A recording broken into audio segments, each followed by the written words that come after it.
and the tournament champion, Billy Kane.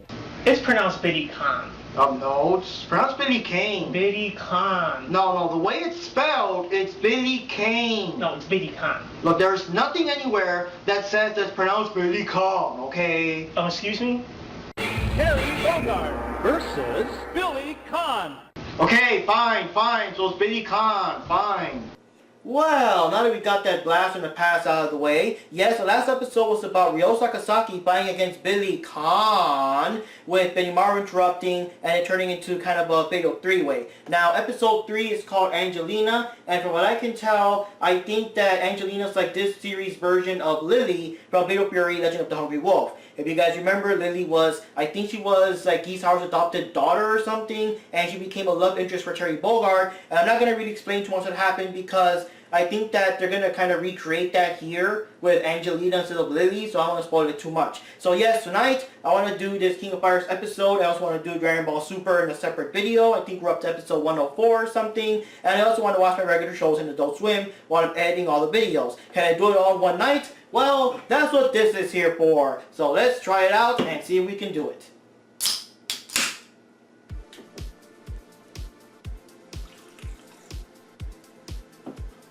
So I guess they confirmed that Benimaru really is rich and he's not just talking, but Robert's rich too, you know.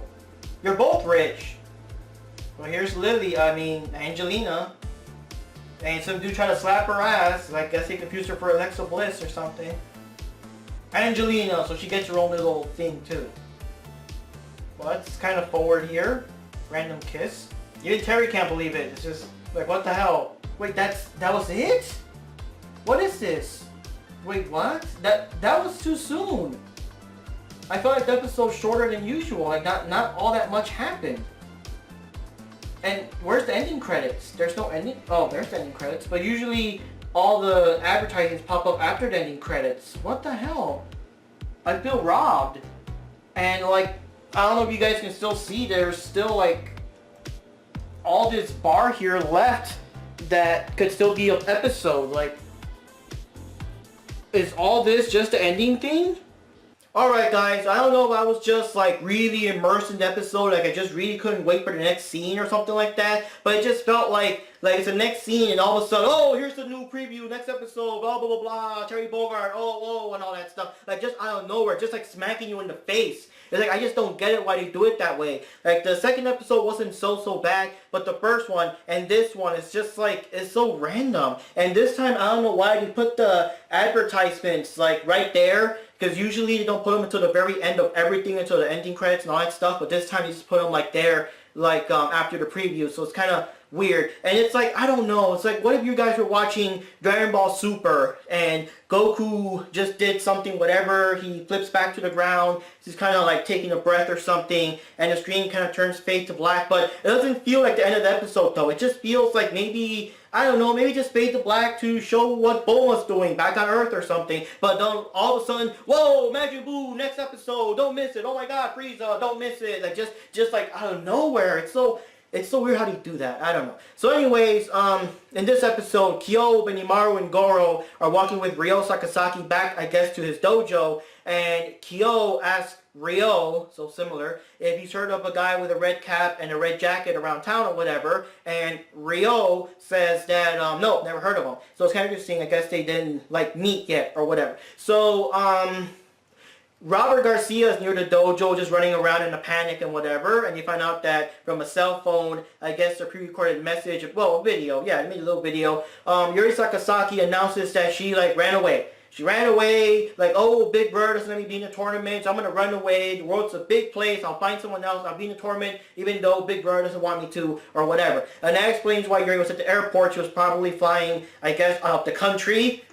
I don't know, to find more people to team up in this Team Up 3. But, yeah, so it's interesting because this episode does confirm that Benimaru's rich and everything. It's not just him talking big or whatever, but like Robert's rich too, and it's like, like Benimaru finds contacts or whatever for information to track her down, and I'm like thinking Robert's rich too. Like, why doesn't he have these contacts, or why can Benimaru do this and Robert not, or why, like, I don't know. Benimaru, you're rich. It's like, I'm rich too, you know. Like, I don't know. It's kind of weird. I hope they don't mess that up or change it later on if other episodes appear, but I don't know. But anyways. Benimaru confirms that he did see Yuri at the airport, and I guess the scene kind of ends there. Like, Rio invites the guys to come inside for food or something. Like, I'll treat you to a meal, I guess, because they, well, yeah, I guess they did kind of help defeat Billy Khan, and everything. So anyways, now we go to this bar, this fancy, like, nightclub bar with dancing girls or whatever in Southtown, like downtown Southtown, I guess. And Terry Bogard started having a drink, and we see Angelina, the super hot Angelina, that for some reason got her own, like, screen thing, even though she's not an actual character in the game or anything. But she appears there, and I kind of found it funny that a random dude tried to slap her in the ass, and he like smacked his hand or something. Because like in the first anime, Fatal Fury: Legend of the Hungry Wolf, like just a most random out of character moment for Terry Bogard, who, I mean, he may not be perfect and stuff, but we always see him as like the good guy or whatever. He just randomly grabbed some girl's ass as she was walking past them in the anime. So I guess, I don't know if this is like a purpose, like, callback or whatever, but yeah. So anyways, Angelina comes in and sits next to Terry Bogard, and like she wants a drink and stuff, and she's like I think I've seen you somewhere before. She like leans in real close. It's like just awkward, random girl you don't know in the bar or whatever, and she reveals that yes, she is the I guess like adopted daughter of Geese Howard, and Geese Howard does own this club and stuff. And Terry's like, oh wow, really? Does he come here often? And she's like gonna leave. She's like, oh, I guess you care more about my father than you do about me. And Terry's like, no, you know, you can stay. And she's like, oh, you got a nice cap, which of course now we know. I assume that the cap is the same cap from his dad, from his birthday or whatever. He just like eventually bolted on the Fatal Fury logo. Like there's like bolts on that. Like, I don't know. So Terry Bogard promises to buy her a cap and stuff, and while they're together, like a flying bottle comes at them, and Terry manages to just punch the bottle, because of course he can, and we see that Joey Gashi started a fight with some fat dude and these random guys, because I guess they were playing pool, you know, the guy lost and everything. Joey Gashi said, you promised you were going to bark like a dog if you lost or whatever, so of course the bad guys don't want to admit they lost, and they send their guys, and Joey Gashi kicks all their asses, and Terry Bogard, I guess while trying to pick her up again or something, she just randomly kisses him, this deep, intense kiss. Even Terry Bogard's like, the fuck? Your random girl kissing me and everything. It's like the typical hero tropes, where the hero is like such a badass martial arts fighter and all that stuff, but not really all that good with women, you know. So they kind of do that with Terry Bogard. I think most of the SNK characters, except for the, I guess, ladies' men characters like Robert and Benimaru, but everyone else does seem to be real into their martial arts skills and all that stuff, that they get all awkward around women. But anyways, he goes off to help beat the other people up. Terry Bogard goes to fight the other guys,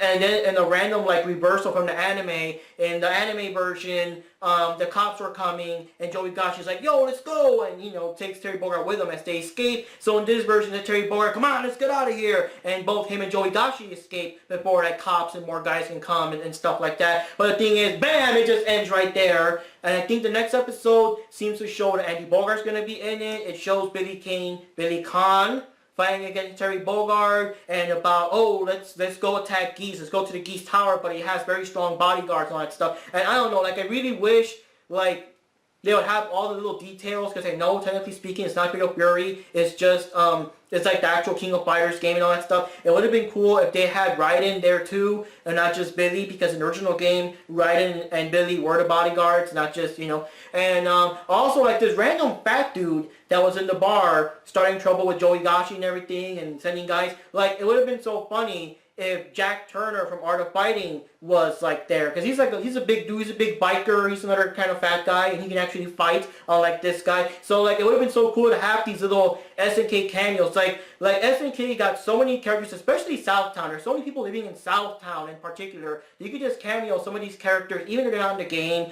Don't make them have like this big role or anything, because you don't want to focus on that. But you know, have the characters, have Richard Meyer, Doug King, have the people do little cameos here and there. That would have been kind of cool. So anyways, guys, Mark Rodriguez here. I'm going to move on to Dragon Ball Super, and this episode's pretty cool. I just felt so short and abrupt. It's like, I don't know, I guess I just want more. I just want more. I really want to see more. I really am loving this weird recreation of Fatal Fury, and the next episode's going to be even more about that. So let's see what happens next time.